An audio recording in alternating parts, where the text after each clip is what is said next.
안녕하십니까 여러분, 강명도TV 자유조선을 시작하겠습니다. 제가 중요한 정보를 하나 입수했는데요, 믿을만한 정보기관에서 받은 건데요, 김정은이 아주 퍼포먼스 하든 톰 크루즈, 어떤 미국 언론에서는 톰 크루즈식으로 아주 잘 각본에 짜여져서 이거 김정은이만 나오는데 발자국 자리가 딱 여기 나와 있는 거 보이죠? 선명한 거.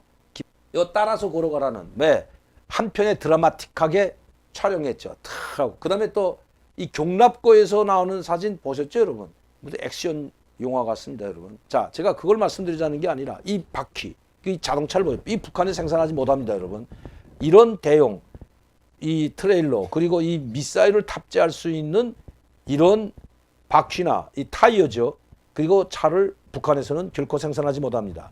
자, 이 바퀴가 하고 이 자동차가 중국의 동방자동차 공장에서 이 한 대가 아니라고 합니다. 약 20대분을 들여왔다고 합니다. 그것도 석탄이나 광물 자원을 저 대련 쪽이 아니라 저 남방 쪽에 가가지고, 이거 아마 북한 이 추적을 피하기 위해서 그런 것 같습니다. 그쪽에 가가지고 부려주고 그 배에다 이런 부품들을 실려다가 약 20대분을 중국에서 들여왔다는 것입니다. 자, 그러면 중국이 북한을 도와주고 지원해줬다는 것밖에 되지 않습니다. 제가 여러분들께 말씀드린 것처럼 지금 중국은 대만을 침공하기 위해서, 무력 통일을 하기 위해서 모든 만단의 준비를 갖추고 있을 뿐만 아니라 계속해서 남중국해, 대만을 상대로 군사훈련, 군사도발을 계속하고 있습니다. 이번에도 비행기 또 출격시켰죠. 그리고 군함들을 파견해서 계속 훈련하고 있는 상황입니다. 그렇다면 북한이 미국의 모든 역량이 우크라이나에 쏠려 있을 때 지금 두 번의 장거리 미사일, 그리고 이번에는 대륙간 탄도미사일을, 신형 대륙간 탄도미사일 화성포 17형을 발사했습니다. 바로 이거죠. 이렇게 하기를 바라는 것이 누굴까요? 바로 중국이고 러시아입니다. 중국이 대만을 무력으로 공격한다면 소해나 동해상에서, 아니면 군사분계선상에서 국지전을 벌여주는 것이 중국에는 그야말로 엄청난 후원이 되고 지원이 될 것입니다. 그렇기 때문에 미국의 지금 이런 대륙간 탄도미사일 발사하는 것 책임이 미국에 있다고 이번에도 말했습니다. 아니, 미국 유엔 안보리에서 미국이 뭐라고 말했죠? 서로 자중하고 대화로 문제를 해결해야 된다. 쌍중이라고 하죠. 쌍중궤도. 제재도 풀고 핵무기도 비핵화하도록 동시에 해야 된다. 이런 이야기를 하면서 계속해서 10년 전, 20년 전 말을 되풀이하고 있습니다. 그러면서도 이렇게 미사일을 탑재할 수 있는 이런 자동차 부품과 이런 전체를, 타이어를 비롯한 이 자동차 전체를 분해해서 북한에 약 20대분을 보내줬다고 합니다. 공짜로 보내줬는지 아니면 북한이 돈을 주고 산지는 모르지만 이 자동차가 바로 동방자동차에서 생산되는 그 자동차라는 것입니다. 모형만 약간 다르게 하고 군사포레드에 나갔던 중국의 이런 대형 장거리 미사일을 탑재한 자동차가 이거와 판박이죠. 쌍둥이라고 해도 과언이 아닐 정도로 고반 판박입니다. 이렇게 수량까지 저에게 정확히 알려왔습니다. 지금까지 약 20대분을 들여왔다고 합니다. 목표는 80대라고 합니다. 야, 이거 어마어마하죠. 이런 대륙간 탄도미사일 80기를 장착할 수 있는 이 트레일러 80대를 목표로 하고 현재까지 20대를 들여왔다는 것이 북한에서 온 소식입니다.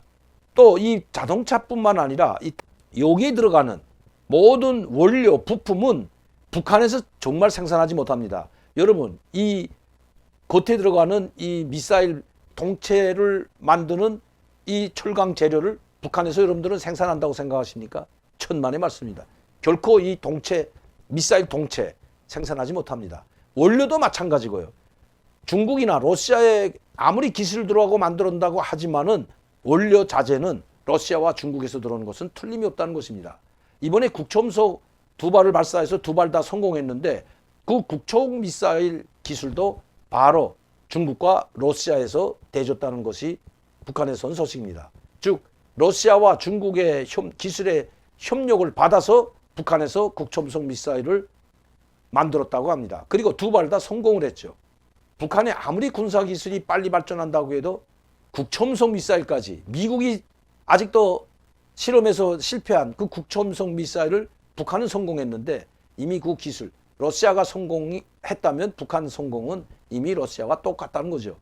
그렇게 러시아 국초음속 미사일도 러시아와 판박이라는 것입니다.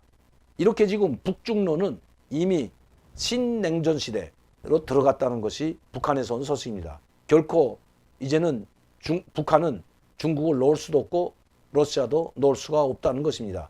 러시아와 중국과 이미 뭐 중국과는 동맹이고요. 군사동맹까지 맺지 않았습니까? 러시아도 마찬가지입니다. 새로운 군사방위조약을 체결했다는 이야기가 있는데 그 구체적인 내용은 잘 모르겠지만 러시아와도 서로 군사조약을 맺었다고 합니다. 자, 그렇다면 북중러는 이미 한 동맹체로 가야 될 것 같습니다. 그렇기 때문에 김정은이 미국과 장기전을 하겠다고 큰 소리 치는 것도 바로 이런 배경이 있기 때문이라는 것입니다. 그 소식을 북한에서 보내왔습니다. 앞으로 5년간 한국과의 대화나 한국과의 협력 관계는 전혀 구상하고 있지 않다고 합니다. 미국과도 이제는 대륙간 탄도미사일 발사하고 핵실험을 하게 되면 또다시 리드라인을 엄청 넘어서는 거기 때문에 아마 대통령 선거 기간 이제 3년 남았죠. 바이든 대통령 다음 미국 대선 때까지는 계속해서 이렇게 군사적 도발, 북지전 이런 방향으로 한반도를 긴장 격화로 몰아가려고 한다는 그런 계획을 세웠다는 것입니다. 그나마 다행인 것은 좀 전에도 말씀드렸지만 그래도 한미동맹을 귀중하게 생각하는 한미동맹이야말로 북한의 핵 억제력의 가장 중요한 포인트라고 보는 윤석열 당선인이 대통령이 된 것 천만 다행이라고 생각합니다. 앞으로 이런 대륙간 탄도미사일 아마 20기를 제조할 수 있는 그런 모든 원자재, 원료도 확보했다고 봐야 될 것 같습니다. 이제 이런 대륙간 탄도미사일, 미국 전 본토, 전역을 타격할 수 있는 이런 대륙간 탄도미사일 여러분 한 발을 생산하는데 돈이 얼마나 들 것 같습니까? 핵탄두를 탑재하게 된다면 그야말로 이 대륙간 탄도미사일 가격은 엄청날 것입니다. 이런 미사일을 이제는 북한이 성공했기 때문에 더 이상 쏘지 않을 것으로 보입니다. 그리고 이런 대륙간 탄도미사일을 쏘는 대신 중거리 미사일들은 계속해서 발사할 것으로 보여집니다. 그것도 정찰 위성을 올려놓기 위한 미사일은 빠른 시일 내에 발사할 것이고 그리고 이 대륙간 탄도미사일은 전력화 생산 단계로 들어간다는 것이 북한에서 온 소식입니다. 오늘 제가 준비한 방송은 여기까지입니다. 그렇기 때문에 우리는 하루빨리 미국의 전략자산을 요청하는 것이 이 북한의 핵 억지력, 한반도의 평화를 유지하는 데 가장 중요한 요소라는 것을 결코 잊어서는 안 될 것입니다.